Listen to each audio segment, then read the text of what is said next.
Buenos días. Hoy el mensaje que voy a compartir se llama No te avergüences de Cristo. No te avergüences de Cristo, no te avergüences de creer, no te avergüences de tu fe, no te avergüences de quién eres en Él. Vivimos en un tiempo donde la fe es cada vez más cuestionada, donde muchos se sienten más cómodos hablando de cualquier otra cosa menos de Jesús. Se acepta todo menos a Cristo. Pero nosotros hemos sido llamados a vivir con convicción, no con vergüenza. El apóstol Pablo lo dijo con firmeza en Romanos 1:16. Porque no me avergüenzo del Evangelio, porque es poder de Dios para salvación a todo aquel que cree. Pablo no hablaba desde una posición cómoda. Lo dijo mientras era perseguido, humillado, encarcelado, y aún así no se avergonzaba. ¿Por qué? Porque él sabía que el Evangelio no era una religión más, no era una opinión personal, no era una filosofía bonita, de vida bonita. Es poder para transformar vidas, restaurar corazones, sanar heridas y darnos propósito.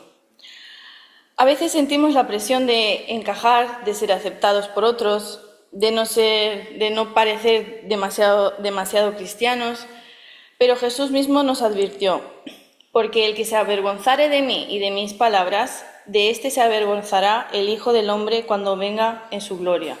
Lucas 9:26. No estamos llamados a esconder la luz que llevamos dentro. Al contrario, como dice Mateo 5 del 14 al 16, somos la luz del mundo. No se enciende una lámpara para ponerla debajo de una mesa. Se coloca en lo alto para que alumbre a todos. Ser luz no es imponerse, es iluminar.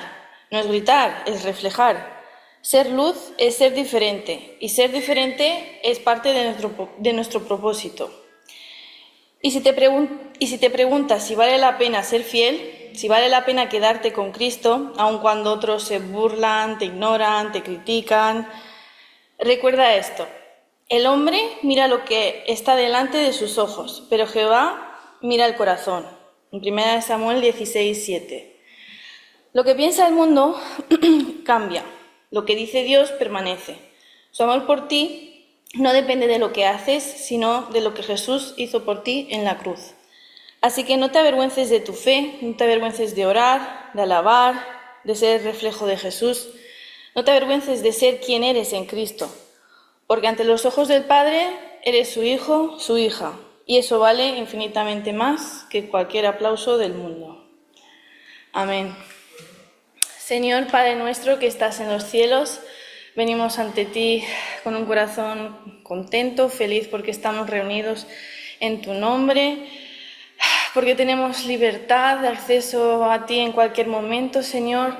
Esta mañana te pedimos que tú nos acompañes, que te alegre nuestra alabanza, nuestra adoración, Señor.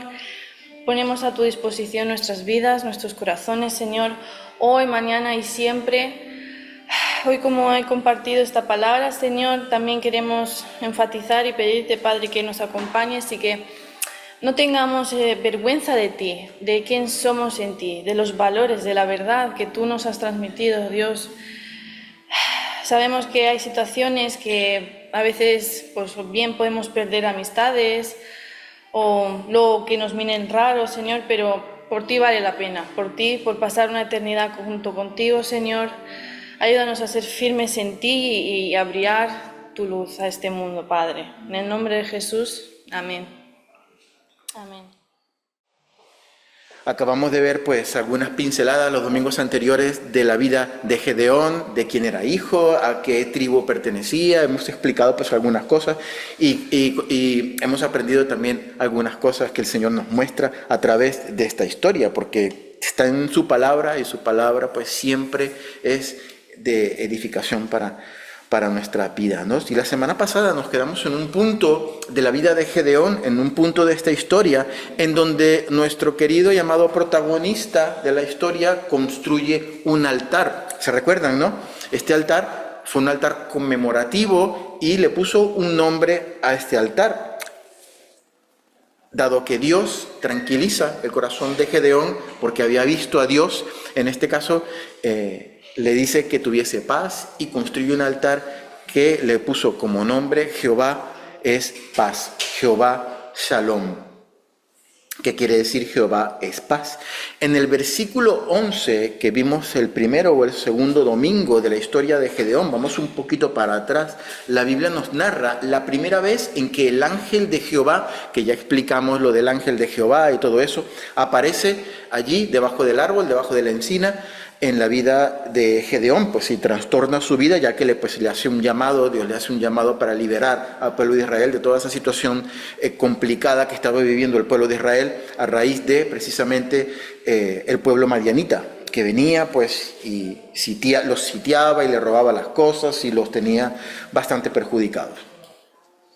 Y la Biblia nos narra pues que Gedeón pertenecía pues a la tribu de Manasés, ya lo hemos visto, ¿no? Y su padre se llamó Joás, pero pues la primera vez que vimos esto no profundizamos en lo que quería decir Joás Abieserita. La Biblia dice que Joás tenía como una especie de apellido, era Abieserita. Bueno, pues lo explicamos brevemente. Abieser era un antepasado de Joás, que fue básicamente el que funda o a partir de quien se comienza el clan al cual pertenecía Joás y al clan al cual pertenecía Gedeón. Nuevamente recordamos, 12 tribus de Israel, cada tribu se le fue asignado un territorio en particular. Dentro de la tribu de Manasés, que era una de las 12 tribus de Israel, estaba dividida también por clanes, que la Biblia los llama miles, que son en realidad familias, ¿no? Y el clan al cual pertenecía Gedeón o Joás, que era su padre, era uno que fundó Abieser. Entonces por eso es que la Biblia le llama Joás Abieserita. Y aquí pues terminamos de entender con esta explicación el versículo 24, que dice: y edificó allí Gedeón altar a Jehová, que le llamó Jehová Shalom, Jehová es paz, el cual permanece hasta hoy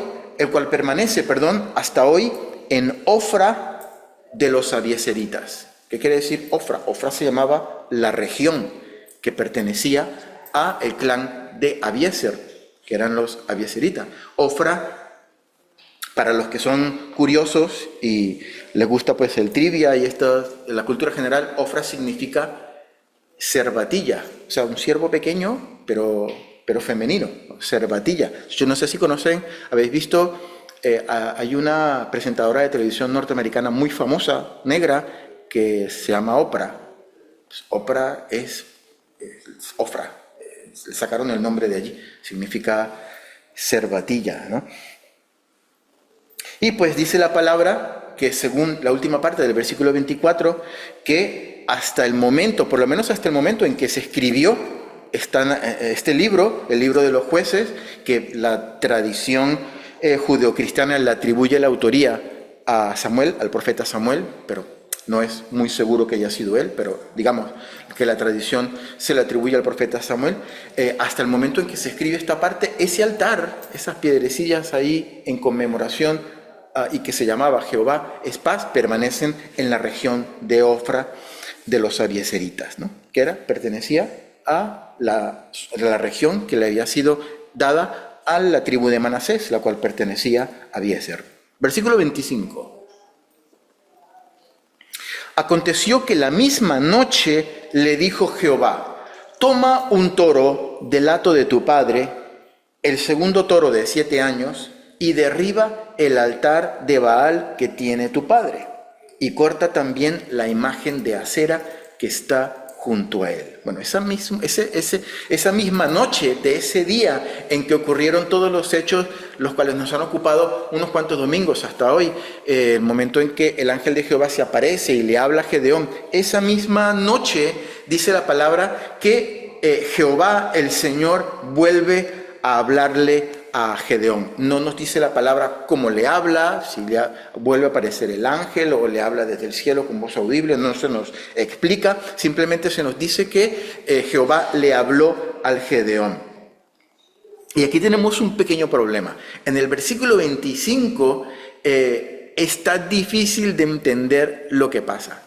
Los eruditos bíblicos y los estudiosos piensan que hubo algunos problemas en los manuscritos originales o en las copias de los manuscritos que tenemos, porque manuscritos originales es el que escribió directamente Samuel, no los tenemos, pero las copias, que hay algunos problemas de integridad de los manuscritos y todo eso, entonces no se entiende muy bien lo que quiere decir el versículo 25. Aparentemente hay un toro grande y hay un segundo toro de 7 años, entonces, otros dicen que es un solo toro y el otro se llamaba, el otro era un segundo que tenía que tomar. No se entiende muy bien lo que quiere decir el versículo 25, ¿no? Probablemente estos problemas vengan, como comentaba anteriormente, de la integridad, de la claridad del texto, de su integridad en la parte física, ¿no? Que no se lee muy bien.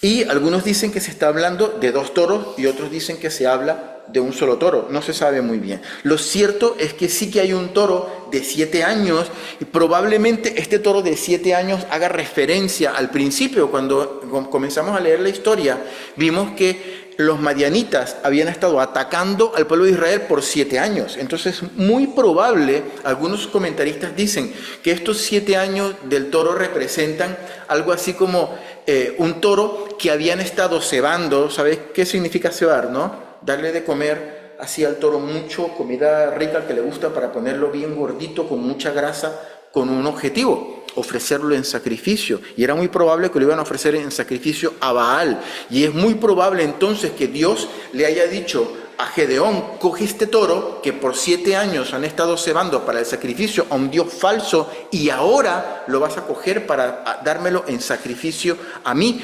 Y en lugar de hacerlo sobre el altar dedicado a Baal, al Dios falso, al Dios de los cananeos, lo vas a hacer en otro altar que yo te voy a decir, que vemos más adelante que vamos a construir, ¿no? Y vas a derribar el altar de Baal. Entonces, en ese sentido, podemos decir que era una especie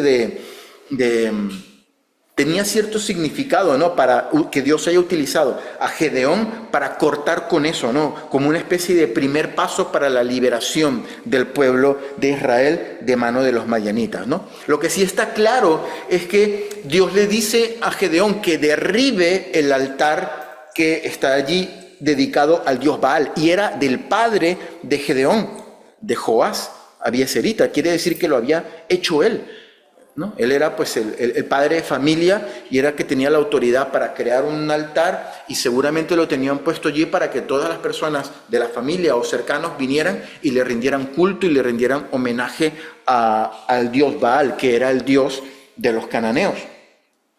Baal, lo habéis escuchado antes, ¿no? El dios Baal, ¿no? En la palabra Baal significa dueño, amo, señor, esposo también significa, ¿no? Y el relato bíblico nos dice que era el padre de Gedeón el que había dedicado este altar pues a este dios falso, ¿no? Y junto a este altar, que no sabemos cómo era, probablemente pues era algún tipo de construcción con imágenes o con imágenes talladas alusivas a la historia de este dios o algo por el estilo, ¿no? No sé si le pondrían pues alguna especie de velas o cosas lo que hubiese en ese momento, o quemar incienso o ese tipo de cosas, ¿no? Junto a este altar había una figura tallada, dice la palabra, y esta imagen tallada era de madera y representaba a la diosa Astarte, la diosa cananea de la fortuna y de la felicidad. Era otra diosa. Dice la tradición y los historiadores que esta diosa era como la pareja, como la novia de Baal, ¿no? Entonces casi siempre la tenían como en asociación. Donde estaba Baal, donde estaba el altar de Baal, pues tenían a esta diosa. Vais a ver que en algunas Biblias, en algunas versiones, dice incluso, no dice ni siquiera que era la diosa Acera, porque en lo que sí dice la Biblia que era la diosa Acera, pero en realidad Acera en hebreo significa imagen tallada de madera. Lo que sí se tiene como referencia por la historia es que estas imágenes talladas junto a Baal eran de la diosa Astarte, que era la diosa de la fortuna y de la felicidad, supuestamente, ¿no? Y es muy probable que de lo que estemos hablando era de un tronco de árbol tallado, así, probablemente con la imagen de una mujer, con la figura antropomórfica de un ser humano, ¿no? Allí tallado, ¿no? Con la imagen de esta diosa pagana, ¿no? Y las instrucciones de Gedeón eran las siguientes: derribar el altar, pues ahí sí iba a tener que traer qué sé yo, un martillote de esos, o una bola esa de las de Miley Cyrus para derribar el altar completito, ¿no? Y aparte de eso, coger la figura tallada de madera y cortarla. ¿Se recuerdan al principio cómo se llama? ¿Qué significaba Gedeón? Gedeón significaba el que cortaba cosas, o como los leñadores. Pues a él le tocó hacer Gedeón, honor a su nombre, y empezar ahí a cortar la imagen, ¿no? de esta diosa, ¿no? Y en el versículo 26 sigue diciendo: y edifica altar a Jehová tu Dios en la cumbre de este peñasco. Seguramente Dios le habrá mostrado dónde tener que construirlo, en lugar conveniente. Nos vamos a quedar con esta frase: en la cumbre de este peñasco, en lugar conveniente. Y tomando el segundo toro, aquí se dice que coge un segundo toro, por eso hay gente que dice que eran 2 toros. El primero, no sé, se lo habrá comido o algo así.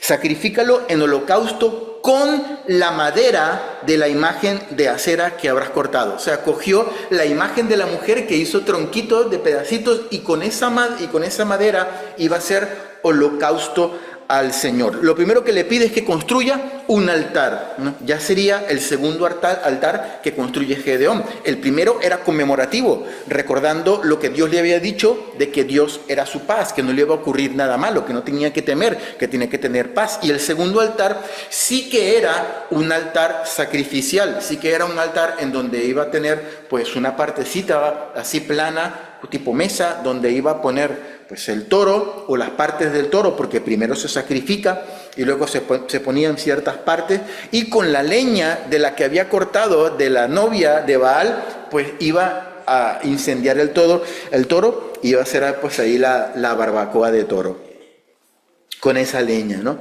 Entonces así se supondría que iba a ser pues este holocausto, ¿no? Cada vez que la Biblia habla de holocausto, tenemos que pensar que no es solamente sacrificio, sino sacrificio más holocausto, tiene que ver con fuego, ¿no? Y Gedeón obedece a la voz de Dios, pero lo obedece con una particularidad. Mira qué curioso. Versículo 27. Entonces Gedeón tomó 10 hombres de sus siervos, ¿no? Y con todo lo que habíamos visto de que Gedeón era de la parte del clan más pobre y todo eso, pues sí que tenía pues gente del cual echar mano. Muy probablemente estos siervos hayan sido esclavos cananeos. Recuerden que ellos habían peleado con los cananeos y con los habitantes de esas regiones, y algunos se habrán quedado como esclavos.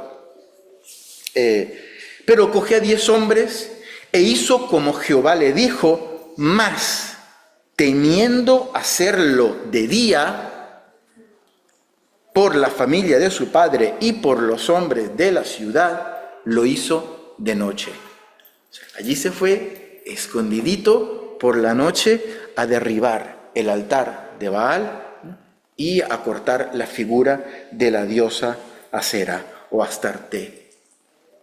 El versículo 27, hermanos, que acabamos de leer, nos transmite pues algunas cosas que yo creo que son importantes y sobre las cuales me gustaría que nos detuviésemos un poco para reflexionar.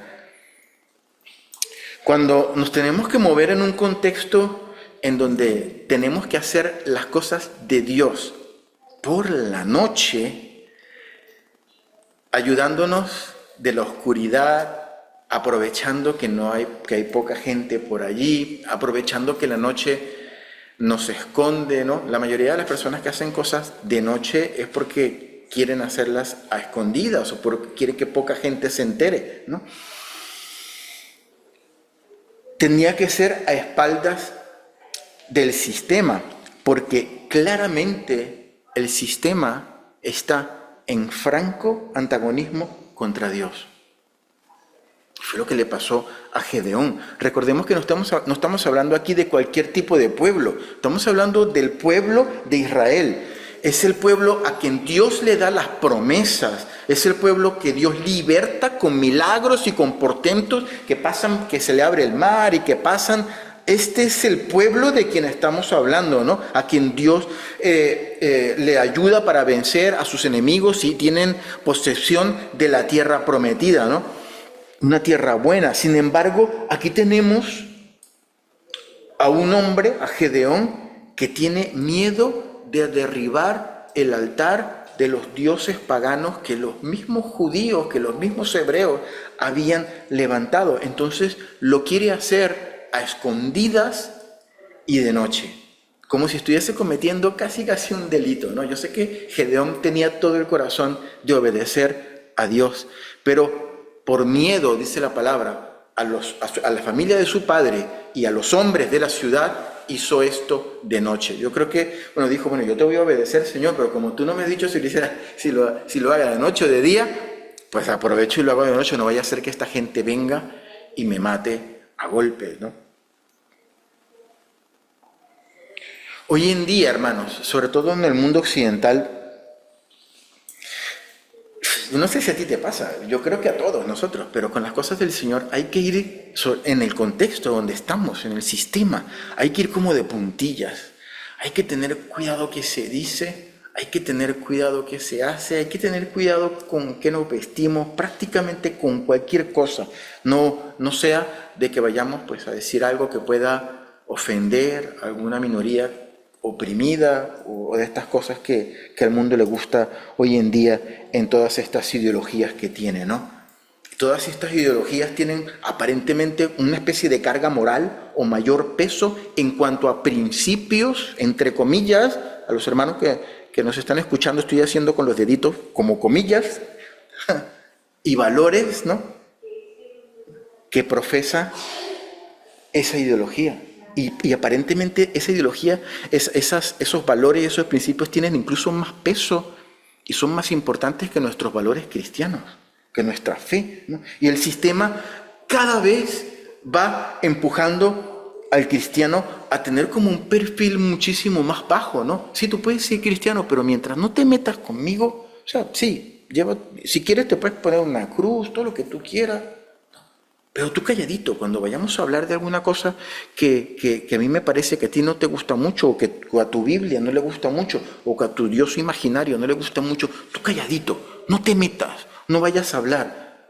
Siempre y cuando mantengas un perfil bajo, tú puedes ser todo el cristiano que tú quieras, ¿no?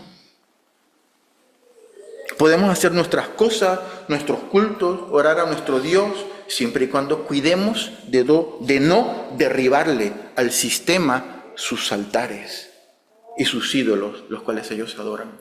Porque tenemos que vivir entre altares y entre ídolos que el sistema ha levantado. Es así. A nosotros como iglesia nos ha tocado vivir esto. Les voy a contar una historia, una anécdota que me pasó a mí y a mi mujer la semana pasada, puede ser, o antepasada. Teníamos reunión con un par de profesores del instituto de nuestra hija para ver su evolución y para ver cómo porque estaba pues teniendo algunos temillas con algunas asignaturas, con algunas materias, ¿no? Y cuando llegamos al instituto, el instituto de Pousol, aquí, era una cosa alucinante. Yo nunca había visto algo así. Había referencias del movimiento LGTB por todos lados.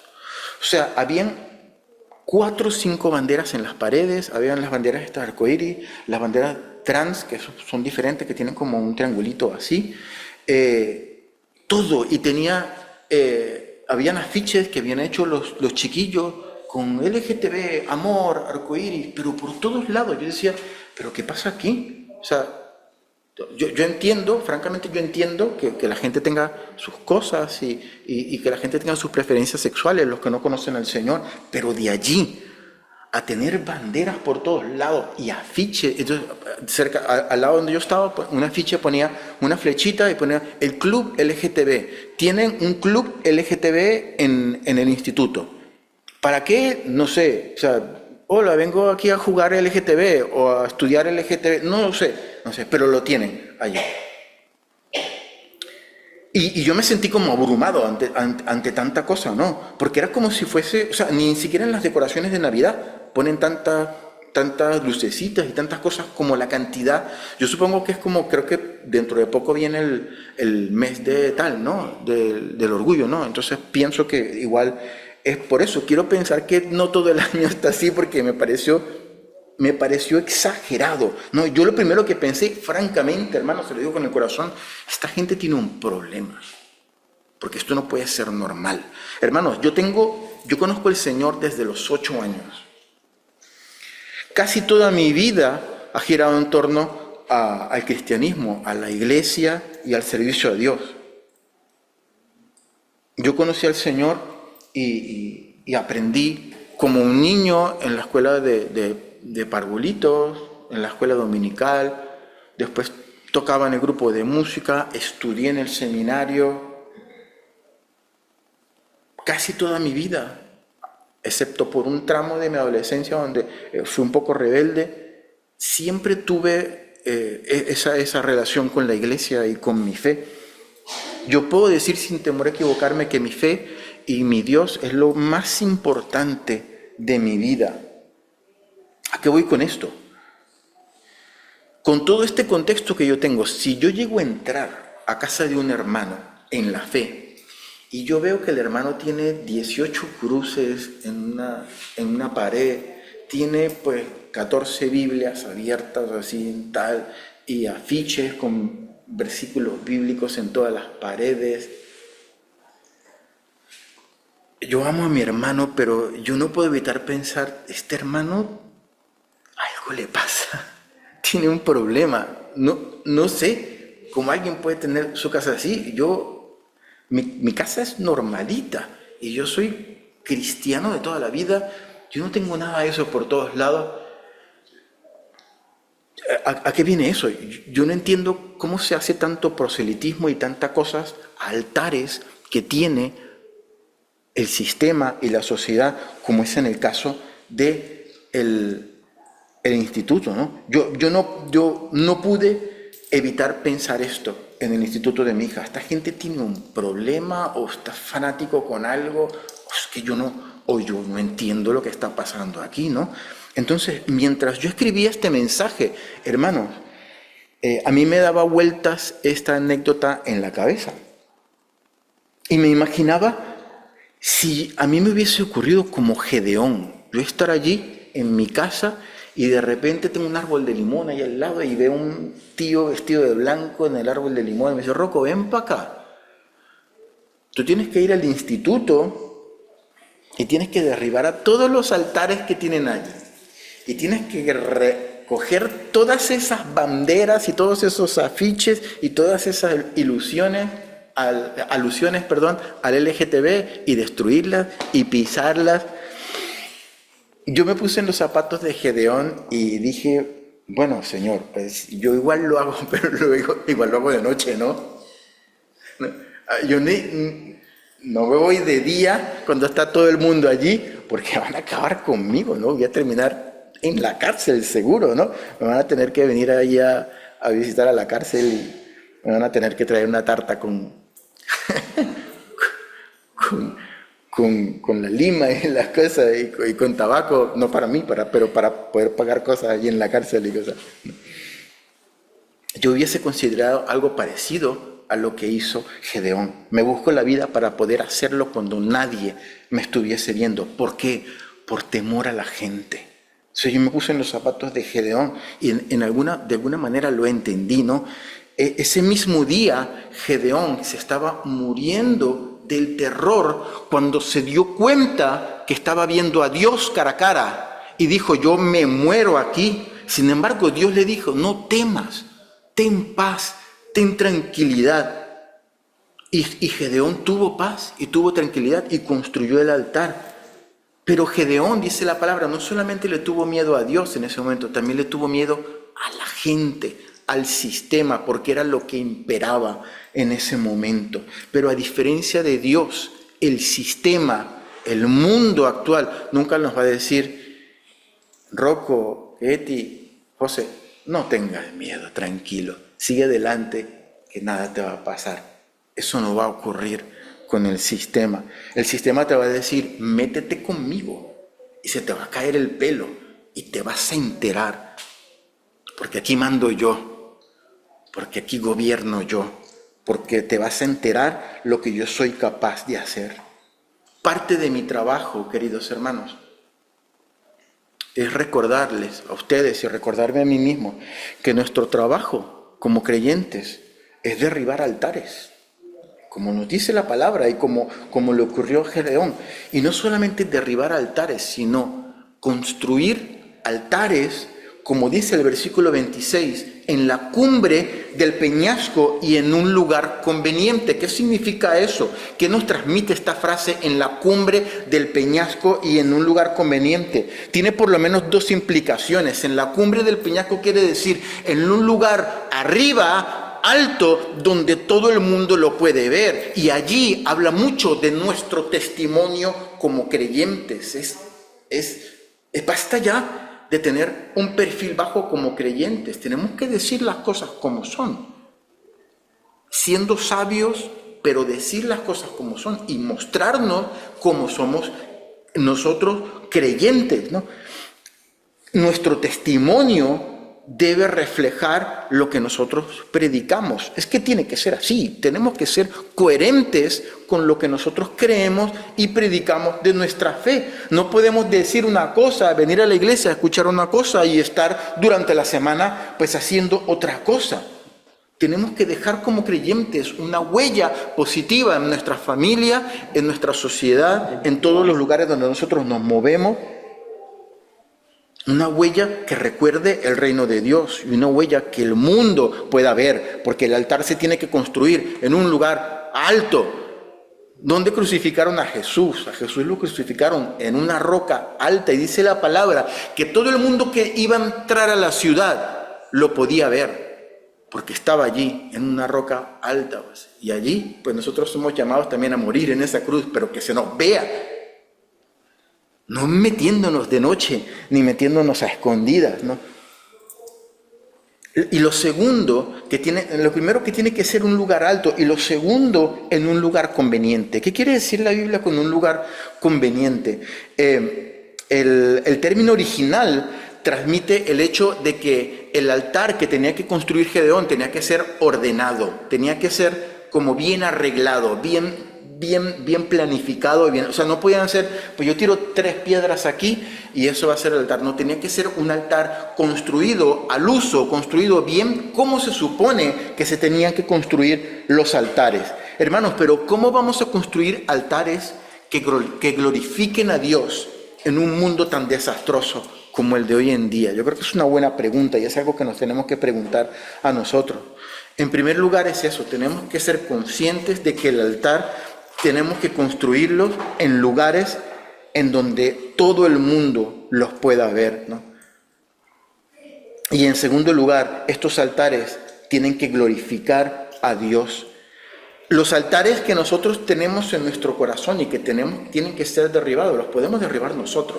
Los altares que construimos, como hablamos la semana pasada, de adoración a Dios, de acción de gracias, que nosotros construimos en nuestro corazón, los podemos construir nosotros, pero los altares que están fuera son los problemáticos, y de esos tenemos un montón alrededor. Pero sí tenemos que recordar una segunda cosa que Dios nos dice en su palabra: no tenemos lucha contra carne y sangre. Sería muy estúpido de mi parte ir al instituto y ponerme a descolgar las banderas y a romper las cosas y a pisarlas. Y Dios me mandó y tengo que obedecer a Dios. Porque con eso yo no estaría cambiando corazones. Simplemente pues estaría quitando banderas, que cuando yo esté en la cárcel las van a volver a poner.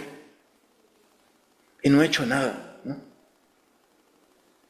Pero si el Espíritu Santo, que es el que dice la palabra, que es quien convence al hombre de juicio, pecado y arrepentimiento, toca el corazón de cada quien, esa es la manera en que tú y yo vamos a contribuir a derribar esos altares. ¿Cómo lo hacemos? Pues llevando el reino de Jesucristo a cada persona. No hay otra, porque nosotros podemos quemar cosas, matar gente, hacer lo que sea, pero si lo que está dentro del corazón de la gente no cambia, de adentro para afuera, todo va a quedar exactamente igual. Lo logramos llevando el reino de Jesucristo a los corazones de las demás personas. ¿Y cómo lo hacemos? Predicando la verdad del Evangelio. En primer lugar, si nosotros construimos altares en nuestro corazón, que las demás personas ven, como hablamos la semana pasada, ya tenemos la mitad del camino realizado, porque van a ver nuestro testimonio. Y en segundo lugar, cuando construyamos altares, que la gente los vea, que sean en una peña alta, y hacerlos bien, como se supone que tienen que hacerse los altares, con inteligencia, con sabiduría, pidiéndole a Dios cuál es la respuesta de construir un altar bien hecho y como debe ser. Dios, muéstrame cómo lo tengo que hacer. Muéstrame cómo yo te glorifico con mi vida para que los demás vean, pero que a la vez yo dé testimonio, un testimonio lo suficientemente fuerte y poderoso para que yo poder compartir por gracia lo que por gracia he recibido y que tú trabajes en la vida de cada persona que no te conoce, y que el altar se rompa de adentro para afuera.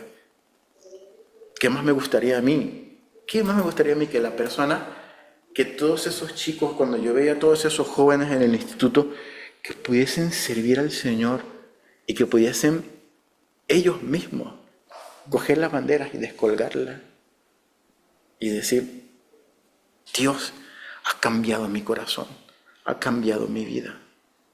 Ya es otra cosa, ya es diferente, porque el cambio se ha hecho de adentro para afuera. El altar se ha derribado como se tiene que derribar, como se supone que se tenía que derribar, con la predicación de la palabra y con la obra del Espíritu Santo, que es quien convence de juicio, de pecado y de arrepentimiento. Si no lo hacemos nosotros como iglesia, poca cosa vamos a alcanzar, hermanos. Poca cosa, ¿vale? Vamos a orar. Señor, te doy gracias por tu palabra. Gracias por tu amor. Gracias por tu misericordia. Gracias, Señor. Ayúdanos, Padre Santo, a poder ser creyentes, que no mantengamos un perfil bajo, Señor, sino que, como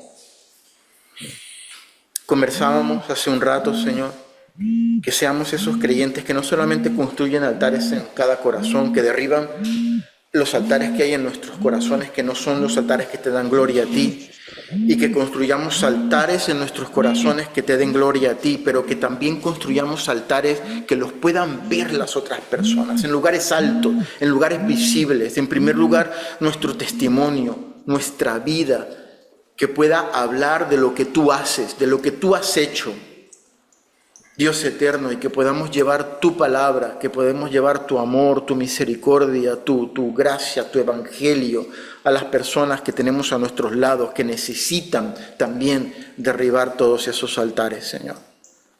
Padre, en el nombre de Jesús, te pedimos que tú nos ayudes, como creyentes que somos, Señor, a ser sabios, Señor, a derribar esos altares que están fuera, pero de la manera más sabia del mundo, Señor.